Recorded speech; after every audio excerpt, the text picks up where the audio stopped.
Jamiatul Islamiyah Al-Hukumiyah Sumatera Asyamariyah State Islamic University North Sumatra UI Sumatera Utara Pusat pengembangan iptek dan seni berlandaskan Quran dan Sunnah Pancasila Undang-Undang Dasar menuju masyarakat sejahtera bersama UIN bangkitkan jiwa raga bersama harumkan Sumatera Utara bersama UIN jayakan Indonesia bersama bangun peradaban dunia Al-Jamiatul Islamiyah Al-Hukumiyah Sumatera Asyamariyah State Islamic University Angkatan Sumatera UIN Sumatera Utara Pusat pengembangan iptek dan seni berlandaskan Quran dan Sunnah Pancasila Undang-Undang Dasar 45 menuju masyarakat sejahtera bersama UIN bangkitkan jiwa raga bersama harumkan Sumatera Utara bersama UIN jayakan Indonesia bersama bangun peradaban dunia.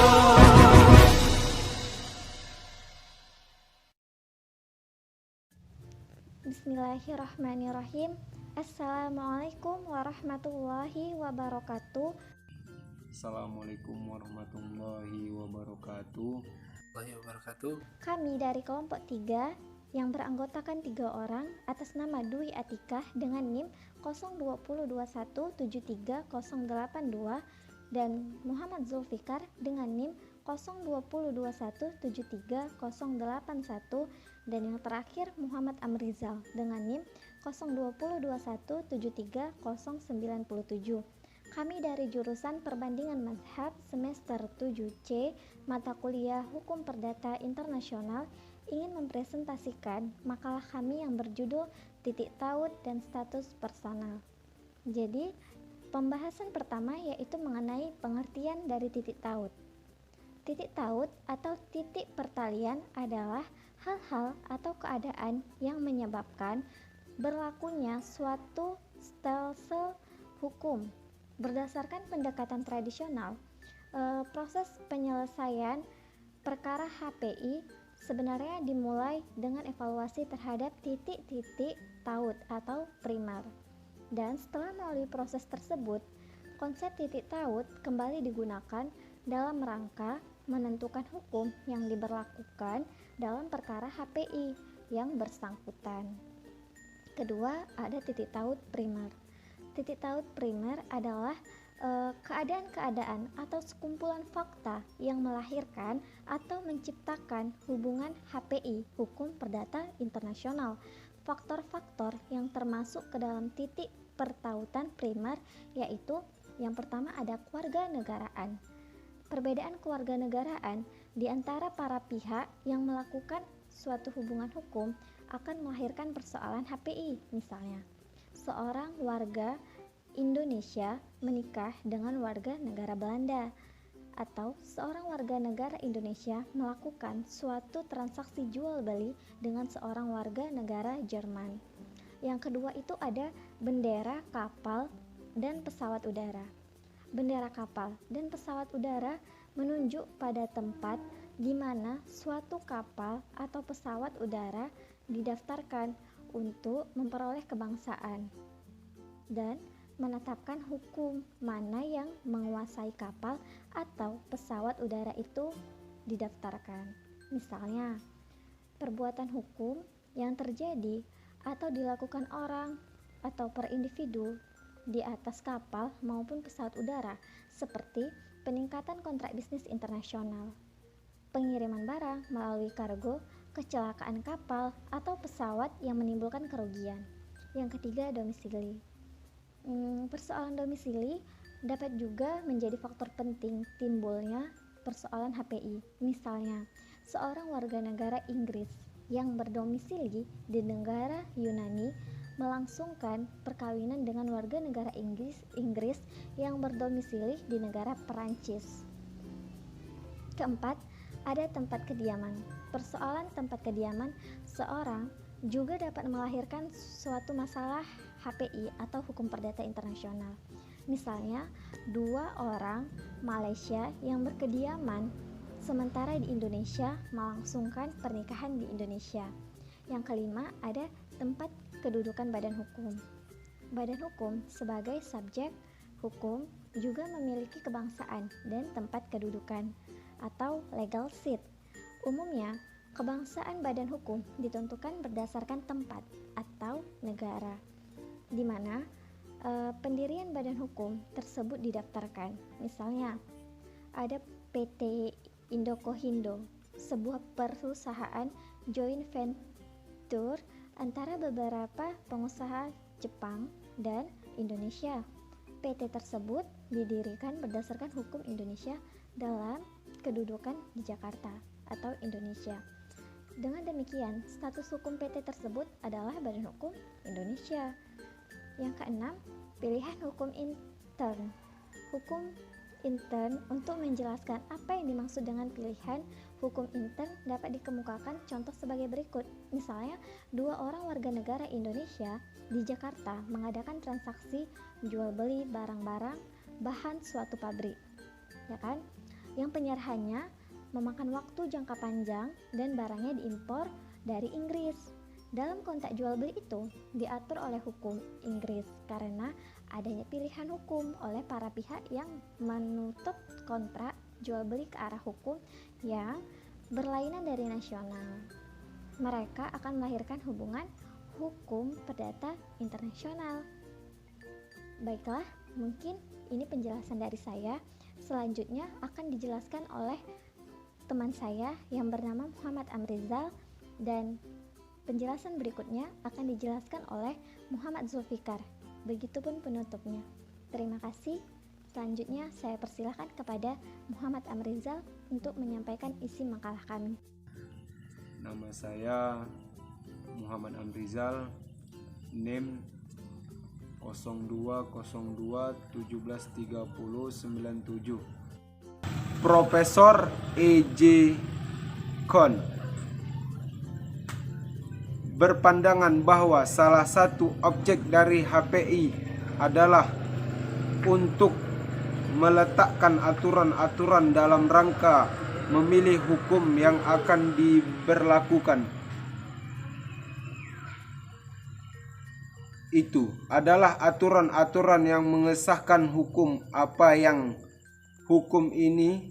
seharus mengatur suatu perkara yang mengandung unsur yang usaha pemilihan hukum ini hampir selalu bergantung pada titik yang akan menunjukkan sistem hukum apa yang relevan dengan sekumpulan fakta yang telah dihadapi. Itu saya akan melanjutkan pembahasan pada kelompok kami, yaitu yang keempat tentang status personal. Status personal adalah kondisi atau keadaan suatu pribadi dalam hukum yang diberikan atau diakui oleh negara untuk mengamankan dan melindungi lembaga-lembaganya. Status personal ini meliputi hak dan kewajiban, kemampuan dan ketidakmampuan bersikap tindak di bidang hukum, yang unsur-unsurnya tidak dapat berubah atas kemauan pemiliknya. Walaupun terdapat perbedaan mengenai status personal ini, pada dasarnya status personal adalah kedudukan hukum seseorang yang umumnya ditentukan oleh hukum dari negara di mana ia dianggap terikat secara permanen. Secara garis besar ada dua asas atau aliran dalam menentukan status personal, yaitu yang pertama asas nasionalitas dan yang kedua asas teritorialitas atau domisili. Nah, asas nasionalitas, status personal seseorang ditetapkan berdasarkan hukum kewarganegaraan orang itu. Asas ini juga digunakan dalam pasal 16 Algemeen Bepelingen van Welterns yang secara teoritis masih berlaku di Indonesia. Ada dua asas utama yang dapat digunakan untuk menentukan kewarganegaraan seseorang, yaitu yang pertama asas tempat kelahiran dan yang kedua asas keturunan. Asas tempat kelahiran, kewarganegaraan seseorang ditentukan oleh tempat kelahirannya. Yang kedua asas keturunan. Nah, di sini ditentukan berdasarkan keturunannya. Misalnya, seseorang yang lahir dari Belanda, dari kedua orang tuanya yang mempunyai kewarganegaraan Indonesia, maka yang bersangkutan menjadi warga negara Indonesia. Akibat digunakannya cara yang berbeda dalam menentukan kewarganegaraan tersebut dapat menimbulkan lebih dari satu kewarganegaraan, yaitu kewarganegaraan dengan kedudukan bipatriate atau multipatriate. Tetapi bisa juga seseorang bahkan tidak mempunyai kewarganegaraan sama sekali. Lalu kita masuk poin kedua tentang asas teritorialitas atau domisili. Asas domisili yang dimaksudkan hendaknya diartikan sesuai dengan konsep yang tumbuh dalam sistem-sistem hukum common law dan yang umumnya diartikan sebagai permanent home atau tempat hidup seseorang yang secara permanen. Konsep domisili pada dasarnya dapat dibedakan ke dalam 3 pengertian, yaitu yang pertama domisili of origin, yang kedua domisili of dependence, yang ketiga domisili of choice. Yang pertama, domisili of origin, yaitu tempat kediaman permanen seseorang karena kelahiran orang itu di tempat tertentu. Yang kedua, domisili of dependence, yaitu tempat kediaman permanen seseorang karena kebergantungannya. Yang ketiga, domisili of choice, yaitu tempat kediaman permanen seseorang yang dipilih orang itu atas dasar kemauan bebasnya. Kesimpulan dari makalah kami yaitu berdasarkan pendekatan HPI tradisional, titik taut sekunder yang bersifat menentukan itu harus ditemukan dalam kaidah HPI lex fori yang relevan dengan perkara. Ada pandangan yang menganggap bahwa penggunaan titik taut secara tradisional dapat menimbulkan 2 masalah utama, yaitu masalah yang pertama, titik taut yang digunakan secara tradisional tidak selalu menunjuk ke arah pemilihan hukum yang rasional. Yang kedua, titik taut yang dipilih seringkali didasarkan pada asumsi tentang adanya kesetaraan atau paralelisme konsep hukum yang mungkin sebenarnya tidak ada. Karena itu, sebagai jalan keluar terhadap masalah semacam itu diusulkan agar suatu titik taut sebaiknya tidak digunakan jika secara mekanis ternyata akan menunjuk ke arah suatu sistem hukum yang sama sekali tidak relevan dengan perkara yang sedang dihadapi. Substansi dari suatu tata hukum asing yang ditunjuk harus menunjukkan relevansi tertentu yang signifikan, dalam arti bahwa kaidah hukum asing yang kemudian ditunjuk adalah kaidah hukum yang juga akan digunakan dalam perkara-perkara domestik sejenis di negara yang bersangkutan. Demikian presentasi dari makalah kami.